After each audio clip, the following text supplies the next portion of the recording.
প্রিয় বন্ধুরা, আজ এসেছি রাতেই আপনাদের সামনে।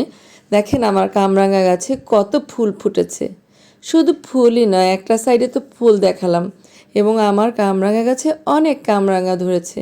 বোঝাই যায় না এত যে কামরাঙা কিভাবে ধরলো, বুঝতেই পারিনি। প্রথমে তো খেয়ালই করতে পারিনি। এই কর্নারে দেখেন কত কামরাঙাগুলি পেকে রয়েছে, পেকে টস টসে হয়ে রয়েছে, দেখেছেন? কিন্তু আমি বুঝতেই পারি না এখানে যে পেকে রয়েছে, একটা সাইডে দেখি পেকে রয়েছে। এখন তাড়াতাড়ি করে এগুলো ছিঁড়ে ফেলছি, কারণ কামরাঙা এত ধরেছে আমার গাছ হেলে দুলে পড়ছে। যেমন ফুল তেমনি কামরাঙা, পাতায় পাতায় কামরাঙা এসেছে। একটা পাতার ভিতরে আরেকটা পাতার ভিতরে কামরাঙা, এত কামরাঙা দেখেন। এই যে এখান থেকেও আমি ছিঁড়ে ফেলছি। কিন্তু শুধু তাই নয়, আপনারা দেখবেন একটু পর পর দেখেন আমি কিভাবে কোন চিপার থেকে কোন পাতার নিচ থেকে আমি কামরাঙা ছেড়েছি। প্রত্যেকটা জায়গায় দেখা গেছে 2টা বা 3টা করে কামরাঙা ধরেছে। দেখেন এখানেও আরও 2টো ছিঁড়ছি। ফুলগুলিও দেখতে অনেক সুন্দর। আমি আবার আপনাদের দেখাবো ফুলগুলি। দেখেন এই যে কামরাঙাগুলিও দেখতে সুন্দর, তবে বেশি কামরাঙা ধরেছে তো এর জন্য এত বড় হয়নি। কোনো কোনো কামরাঙা বড় হয়েছে আর কোনো কোনো কামরাঙা ছোট হয়েছে। দেখেন এখানেও আরও 2টো রয়েছে। এটা এখান থেকে একটা লম্বা, একটা একটু ছোট।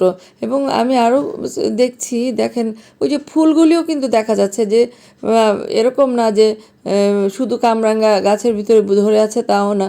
ফুলও হচ্ছে, ওদিক দিয়ে কামরাঙা হচ্ছে, মানে শেষ হচ্ছে না। ছোট গাছ কিন্তু দেখেন এই যে পাতার ভিতরে আবার ওই যে কামরাঙা এসে পড়েছে, দেখেছেন? এবং আরও ওই যে দেখেন এখানেও ফুল আছে, দেখেন ফুলের সমারোহ, কি সুন্দর কালার ফুল। কামরাঙার ফুলের কালারটাও কিন্তু অনেক সুন্দর। এবং এই যে আর এক সাইড দিয়ে আমি আবার দেখুন ওই যে নিচেও কামরাঙা আছে, আবার এই যে উপরেও কামরাঙা, দেখেছেন? এরকম আবার ওই সাইড থেকেও কিন্তু কিছু কামরাঙা আমরা ছিঁড়ে ফেলেছি।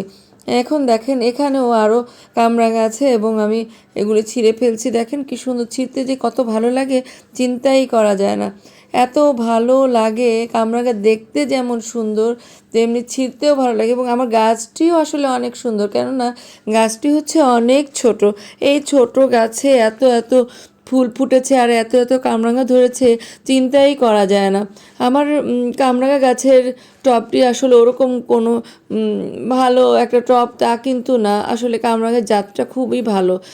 আমি একটা আমের খাঁচির ভিতরে এই কামরাঙা গাছ লাগিয়েছি, সার মাটি দিয়েছি, এবং আমি সবসময় এখানে গোবর সার এবং পটাশ সার ইউজ করি। তবে পটাশ সারের একটা সুবিধা হচ্ছে, পটাশ সার দিলে গাছে ফল অনেক ধরে। তবে গাছটি অনেক সুন্দর, 12 মাসের কামরাঙা গাছ তো, এই জন্য পটাশ সারও দিই, এদিক দিয়ে গোবর সার দিই। মাঝে মধ্যে আমি অবশ্য একটু টিএসপি যেটা, ওই সারটাও একটু একটু দিই গাছের, যাতে এনার্জি আসে। এবং গাছের ফল পারতে না পারতেই গাছে কিন্তু ফুল সবসময়ই থাকে। আমি প্রথমেও বলছি এখনও বলছি, আমার গাছে ফুল এবং ফল দুটোই এত বেশি যে চিন্তাই করা যায় না। আমি আসলে দিনের বেলা আপনাদের তো দেখাতে পারছিলাম না, দ্যাটস ওয়াই আমি রাতের বেলা দেখেন কত ছোট বড় মিলে কতগুলি কামরাঙা, মানে আমি হিসাব করেও পাচ্ছি না। এবং আরও কিছু আমি আমার একটা মগেও রেখেছি কামরাঙা। দেখেন এই যে কামরাঙাগুলি রেখেছি, এগুলি একটু বড় আর